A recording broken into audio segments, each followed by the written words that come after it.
अस्सलाम वालेकुम नाज़रीन, मैं हूँ आपकी होस्ट ज़ोया काज़ी और आप देख रहे हैं ज़ोया काज़ी ऑफिशियल। ज़ोया काज़ी ऑफिशियल में आपको बहुत ही इंफॉर्मेटिव वीडियोस मिलने वाली हैं। आज का जो हमारा टॉपिक है वो रिलेटेड है ऐसी खवातीन से, ऐसी लड़कियों से जो कि जिनकी नई-नई शादी हुई है या जो मदर फीड करवा रही हैं अपने बच्चों को। क्योंकि बहुत सारी जो अगर आज की बात करें तो काफ़ी लड़कियाँ ऐसी हैं जो कि जेन ज़ी हैं। जेन ज़ी मीन्स के सन 2000 के बाद की पैदाइश है, जिनको बिल्कुल नहीं पता कि हमने अपने बच्चों को कैसे फीड करवाना है या अगर दूध कम आ रहा है तो बच्चों को कैसे सरवाइव किया जाए। तो उसके लिए एक बेहतरीन नुस्खा लेकर आई हूँ। उस नुस्खे को आप ज़रूर अप्लाई करें खुद के ऊपर और साथ ही साथ हमारे चैनल को सब्सक्राइब करें, लाइक करें, शेयर करें, बेल आइकन का बटन दबाएँ ताकि खवातीन की रहनुमाई होती रहे। ऐसी खवातीन जो कि अभी माँ बनी हैं और या जो पहले से जिनके 2-3 बच्चे हैं, अब उनको ये प्रॉब्लम आ रही है कि वीकनेस की वजह से दूध नहीं आ रहा, बच्चा भूखा रह जाता है, हर वक़्त रोता है। तो उसके लिए सबसे बेहतरीन चीज़ है कि खवातीन को चाहिए कि साबूदाना लें। साबूदाना रात को भिगो कर रख दें, सुबह उठें और उसको दूध में पकाएँ। दूध में पकाने के बाद साबूदाने में की जो खीर है वो रोज़ाना इस्तेमाल करें। एक दिन खीर इस्तेमाल कर लें, एक दिन दलिया इस्तेमाल कर लें।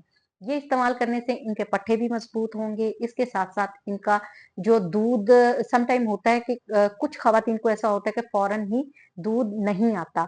उसकी रीज़न क्या होती है कि जो आपके दूध के निपल्स होते हैं उसमें काफ़ी हद तक कुछ बर्ड्स होते हैं वो जम जाते हैं, उसको निकालना पड़ता है।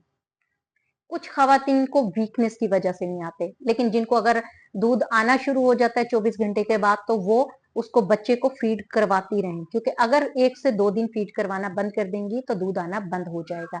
इसलिए बेहतर है उसके लिए सबसे छोटी-सी एक एक्सरसाइज़ है खवातीन को चाहिए कि अपनी बाजुओं की, अपनी ब्रेस्ट की एक्सरसाइज़ करती रहें जिससे फीड जो है ना बच्चों को बेहतर मिल सके, ताकि दूध जो है वो परमानेंटली ईज़िली आना शुरू हो जाए। उसके लिए उनको तरह-तरह के नुस्खे इस्तेमाल ना करने पड़ें। अगर किसी को एक्सरसाइज़ के साथ भी फ़र्क पड़ता है तो वो बेशक इसको स्किप कर सकते हैं, लेकिन मेरा ख़्याल है कि अगर आप इसको साबूदाने की खीर और दलिया बना के खाते हैं तो ये आपकी अपनी हेल्थ के लिए भी बेहतर है, बच्चे की हेल्थ के लिए भी बेहतर है, ताकि बच्चे को प्रॉपर एक पोर्शन मिल जाता है, बच्चे का पेट भर जाता है और ये जो बच्चे को बार-बार फीड करवाने वाला सीन है, ये ख़त्म हो जाता है। आप बच्चे को जहाँ बच्चा 1 डेढ़ घंटे बाद फीड करता है, वहाँ आपकी इन्हीं कमजोरियों की वजह से बच्चे को 20-25 मिनट बाद फिर से भूख लग जाती है। आप समझते हैं कि बच्चे ने प्रॉपर फीड किया है, जबकि बच्चे को प्रॉपर पोर्शन नहीं मिल रहा होता है, जिसकी वजह से बच्चा भूखा रह जाता है और वो 20 मिनट बाद ही रोना शुरू हो जाता है।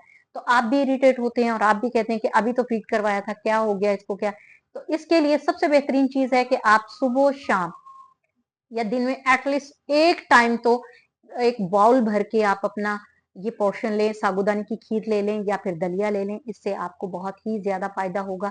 आपके पट्टे भी मज़बूत होंगे, आपको इरिटेशन का भी सामना नहीं करना पड़ेगा और साथ ही साथ बच्चों के लिए प्रॉपर एक दूध जो है वो बनना शुरू हो जाएगा जिससे बच्चों की फीड कंप्लीट हो सके। तो इस नुस्खे को बिल्कुल स्किप मत कीजिएगा। देखा जाए तो ये कोई नुस्खा नहीं है, सिर्फ़ एक इन्फॉर्मेशन है जिसको आपने अप्लाई करना है खुद के ऊपर।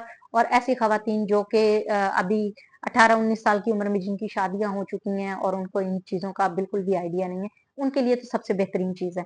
हाँ, इतना वो कर सकती हैं कि अपने लिए कुछ बना के खा लें। तो अपनी दुआओं में याद रखिएगा, हमारे चैनल को सब्सक्राइब करें, लाइक करें, शेयर करें, बेल आइकन का बटन दबाएं। अल्लाह हाफ़िज़।